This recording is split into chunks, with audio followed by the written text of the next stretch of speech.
તો આવો હવે વાત કરીએ જૂનાગઢ જિલ્લામાં અને રાજ્યમાં ધોરણ 10માં પ્રથમ આવનાર દીકરી વાચા વ્યાસની।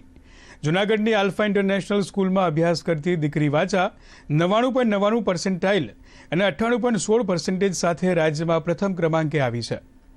વાચાએ દૂરદર્શન સાથે વાત કરતા જણાવ્યું હતું કે શિક્ષકોનું માર્ગદર્શન તેમજ ઘરમાં સારા માહોલને કારણે મારી મહેનત રંગ લાવી છે।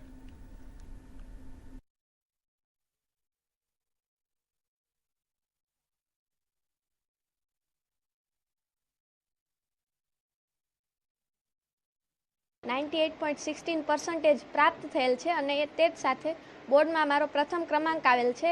તે બદલ હું મારા શિક્ષકો અને મારા માતા પિતા અને સ્કૂલ ટ્યુશનના બધા શિક્ષકોનો ખાસ આભાર માનું છું। આ બધું મારી અને બધા શિક્ષકોની તમામની મહેનતનું પરિણામ છે।